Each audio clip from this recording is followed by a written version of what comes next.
The reason I'm here today in my role with Social Community Justice Society is to really talk about the role of the community and how we can respond more restoratively in our reactions to these incidents and others.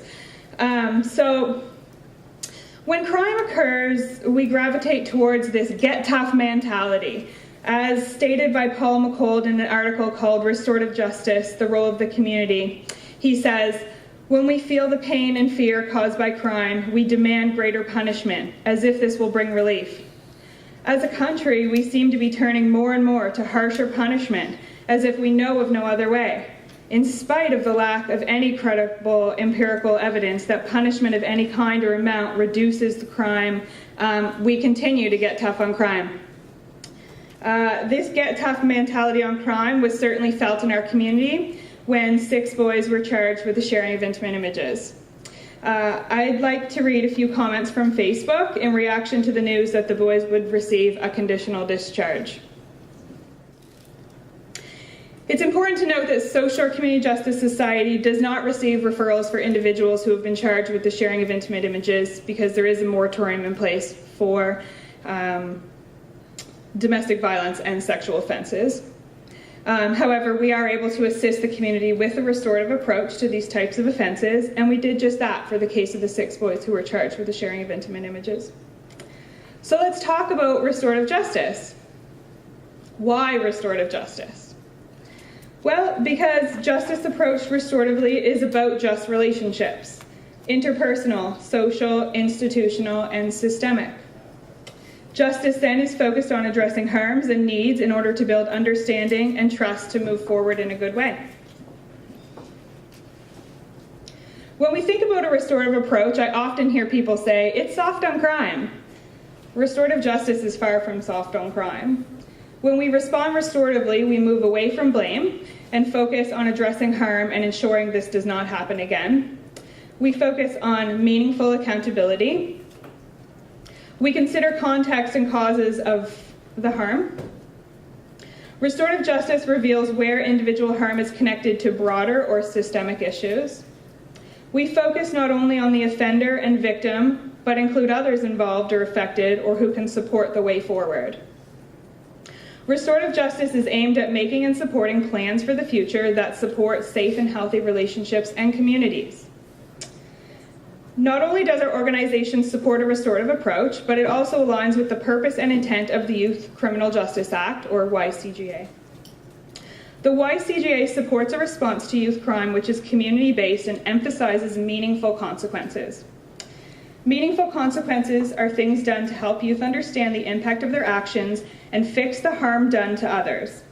In addition, the YCJA emphasizes rehabilitation and reintegration of youth, addressing the problems that led the youth to commit the crime so that he or she does not commit further offenses, and helping the youth fit back into their community.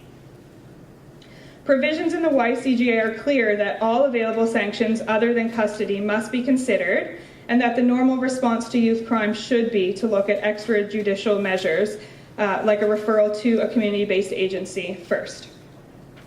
Youth sentences should be the least restrictive, the most likely to rehabilitate and reintegrate, and promote a sense of responsibility and acknowledgement of harm done to victims and the community.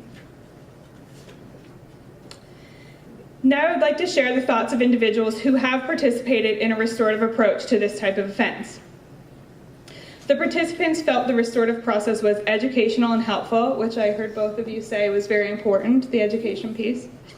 The process allowed the participants to feel the seriousness of their actions and the effects on everyone involved, with particular attention to how the victims were affected.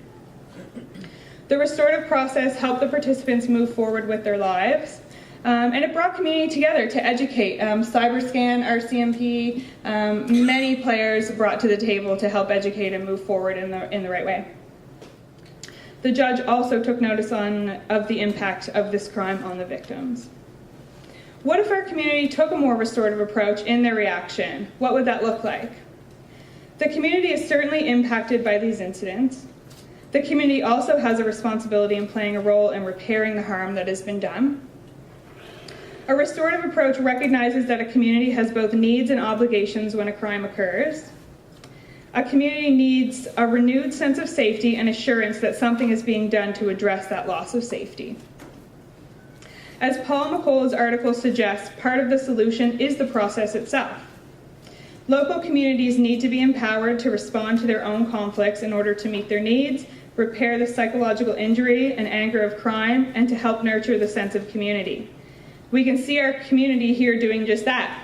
Our community agency was engaged to help foster accountability and meaningful consequence. We heard at the last panel that various organizations are going into the schools and teaching young people about consent, and I think we've heard that here as well tonight. And here we are tonight, taking responsibility as a larger community by engaging in public education and dialogue. So ultimately, a restorative approach reminds us all that we must work to understand the human dimensions involved in conflict. The community must reflect on the reality that most harms committed are done by and to persons known to us, who are members of our community.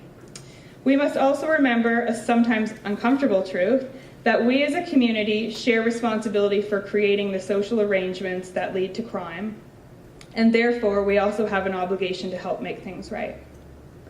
So how can our community meet our need for peace? I, as an individual, cannot answer that question, but would instead pose it to you, our community. Have we responded restoratively? Can we do better next time? Or rather, can we prevent it next time? I encourage everyone to continue this dialogue to help us answer these questions and become a restorative community.